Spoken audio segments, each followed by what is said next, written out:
What if the biggest gardening mistake you have ever made is one you repeat every single spring without even realizing it? Welcome back to Roots and Garden Secrets. I am glad you are here, because what I am about to share completely changed the way I think about growing food at home, and I believe it will do the same for you. Here is something I noticed after years of container gardening. Every March, millions of Americans make the same trip to the garden center, fill their carts with seed packets and seedling trays, spend weeks nurturing each plant, and then watch the whole thing collapse when November arrives. Most people never stop to question it, because it feels like that is simply how gardening works.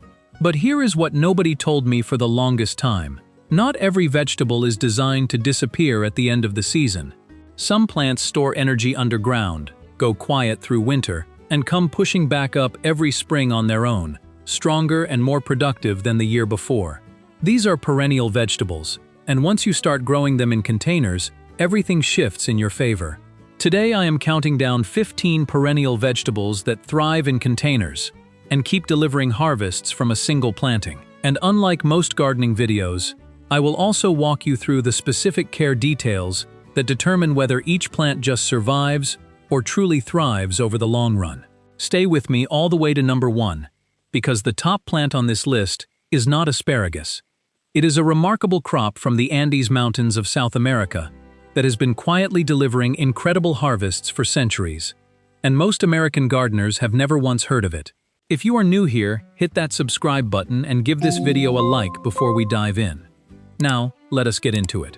We are kicking off our countdown at number 15, with a plant that most American gardeners have never grown, and honestly, most have never even heard of.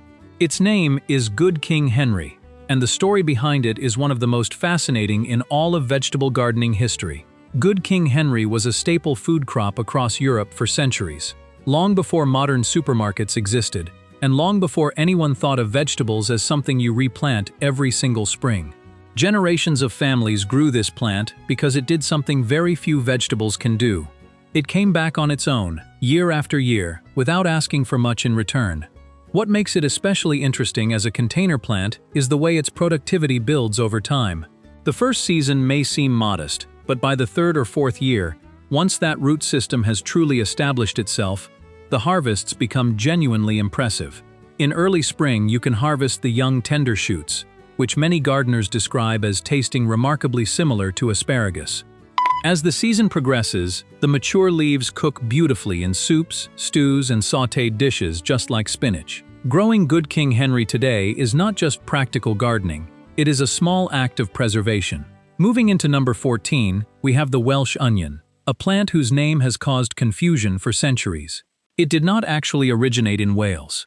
The word Welsh comes from an old Germanic term meaning foreign, and this onion has been cultivated across Asia and Europe for so long that tracing its exact origins is nearly impossible. Unlike bulb onions that you harvest once and replant the following year, Welsh onions grow in dense, expanding clumps, continuously pushing up new green shoots from the base throughout most of the growing season. They hold up remarkably well through cold weather, often producing long after other vegetables have shut down. Once your Welsh onion clump reaches full maturity, you may find that you never need to buy green onions from the grocery store again. Coming in at number 13 is lovage, and I want you to pay close attention here because this plant genuinely surprises people. The flavor is best described as celery, but concentrated and amplified. A single stem added to a pot of soup delivers more depth than an entire bunch of regular celery from the store. Nearly every part of the plant is useful. The leaves, the hollow stems, the roots, and even the seeds all carry that distinctive savory flavor. In a large container, an established lovage plant becomes more generous with each passing season, which is a pattern you will notice again and again with the best perennial vegetables. At number 12, we have Turkish rocket, which belongs to the same broad family as kale, cabbage, and broccoli, but behaves in a way its annual relatives simply cannot match. It develops a deep anchoring root system that allows it to return every spring without any help from you. The young leaves are mild and tender, while mature leaves shift towards something more peppery and bold. And here is the detail I find most exciting. Later in the season, it produces flower buds you can harvest and cook exactly like broccoli florets, giving you essentially a second crop from the same plant. From the second year onward, the harvests increase noticeably, and the plant begins to show you exactly what it is truly capable of. Rounding out this first group at number 11 is sea kale, and I genuinely believe this is one of the most underappreciated perennial vegetables an American container gardener can grow. Sea kale evolved along the rocky, windswept coastlines of Europe, shaped by adversity, and that resilience carries over completely into container gardening. Before modern refrigeration made fresh produce available year-round, European gardeners considered sea kale a luxury crop precisely because it produced reliable harvests every spring from the same established roots. What sets it apart is the sheer variety it offers. The emerging spring shoots are tender and delicate, often compared to asparagus. As the season continues, the large blue-green leaves can be harvested like kale or collard greens. And later, clusters of small white edible flowers appear, adding a delicate sweetness to salads and garnishes.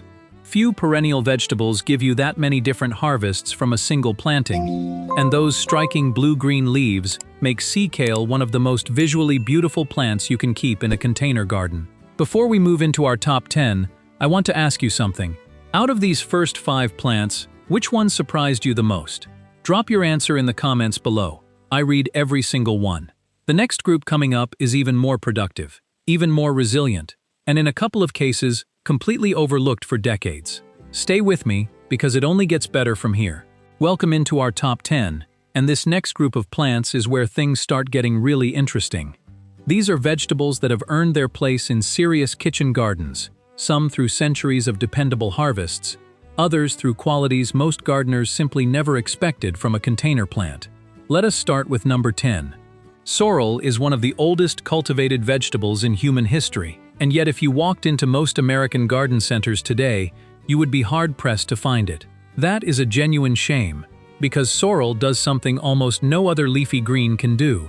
It produces fresh, harvestable leaves in early spring, often weeks before you have even started your tomato seedlings indoors. When the rest of your garden is still cold and bare, sorrel is already pushing up bright green growth, ready to harvest. The flavor catches most first-time growers completely off guard. It has a natural clean tartness that tastes remarkably similar to lemon, without any citrus involved at all. Before lemons became widely available across America, cooks relied heavily on sorrel to bring that brightness into soups, sauces, and salads. From a care standpoint, use a pot at least 12 inches across, give it about 1 inch of water each week, and lay a light layer of mulch over the soil surface to hold moisture. When you harvest, cut the leaves close to the base of the stem rather than just snipping the tips.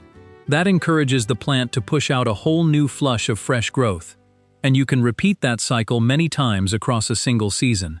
Right next to it at number 9 is garlic chives, and if you only ever grow one perennial herb in a container, this might be the one I recommend most often. The leaves carry a gentle garlic flavor that works in almost every savory dish you can think of. From scrambled eggs in the morning, to stir-fries at dinner, to fresh salads in between. Late in the growing season, the plant sends up clusters of small white flowers that are completely edible and genuinely beautiful, attracting bees, butterflies, and other beneficial insects to your patio or balcony. From a care perspective, garlic chives are as low maintenance as container plants come. Cut them back regularly, and the plant responds by pushing out new growth within a couple of weeks. It is one of those plants that actually rewards you for using it, year after year, without needing much fertilizer or special attention.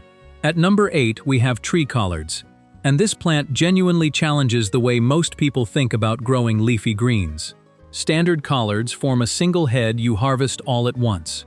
Tree collards work on an entirely different principle, growing as tall branching plants that continuously produce new leaves along their stems throughout the entire season, year after year from the same root system.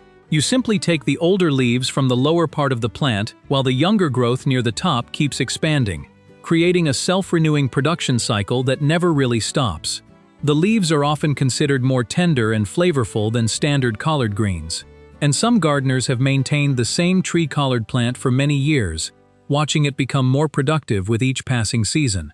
Number 7 is Okinawa spinach, and this one tends to stop people in their tracks the first time they see it. The upper surface of each leaf is a deep, glossy green, while the underside carries a rich, striking purple, that makes it look more like a decorative ornamental than something you would put in a salad bowl. Many gardeners start growing it purely for its appearance, only discovering later that it is also a genuinely productive edible green.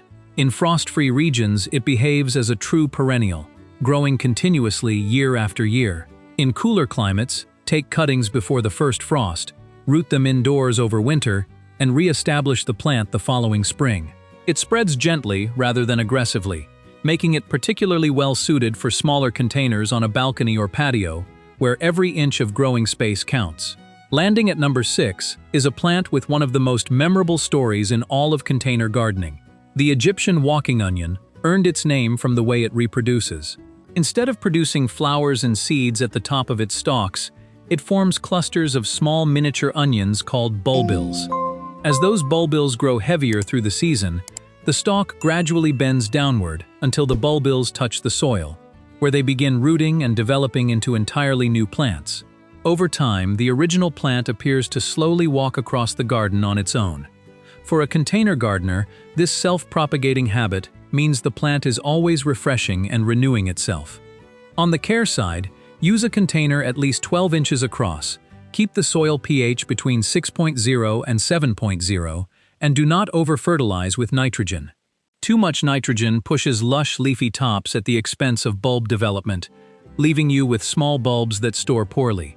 A single application of balanced organic fertilizer at the start of spring is genuinely enough.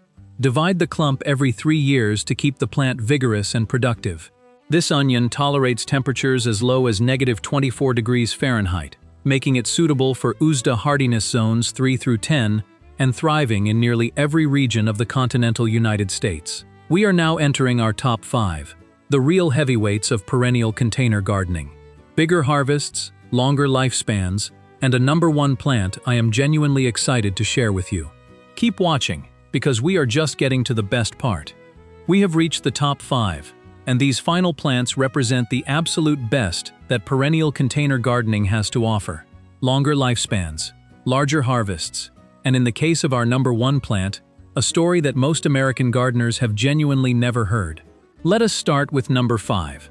Asparagus is the plant most people associate with perennial vegetable gardening, and for good reason. When you give it the right conditions and the patience it requires, asparagus can reward you with fresh spring harvests for 15 to 20 years or more from a single planting. One planting, tended with care, producing food every spring for 2 decades. Very few crops in the world can make that claim. The most important thing I can tell any new asparagus grower is this: do not rush it. In the first and second year, your job is simply to let the plant grow undisturbed. Every fern rising from the crown is gathering energy and building the foundation for every harvest you will ever take from that plant. Starting in the 3rd year, spears begin pushing up through the soil each spring, delivering a harvest window of 4 to 6 weeks, during which you can collect spear after spear as they emerge. On the container care side, use a pot at least 18 inches deep and 12 inches wide per crown, with well-draining soil mixed with quality compost, and maintain a soil pH between 6.0 and 7.0. Water consistently at 1 to 2 inches per week, and apply a balanced 10-10-10 fertilizer once a month during the active growing season. One detail many container growers miss is this: over time, asparagus roots fill the entire pot. When you notice spear development slowing, ferns turning yellow, or water running straight through without being absorbed, those are signs the plant is root-bound and needs a larger container. Asparagus performs best in USDA hardiness zones 4 through 8, making it a strong choice for a wide range of American climates. At number 4 is Malabar spinach, a plant that confuses people the first time they encounter it because, despite the name, it is not actually spinach at all.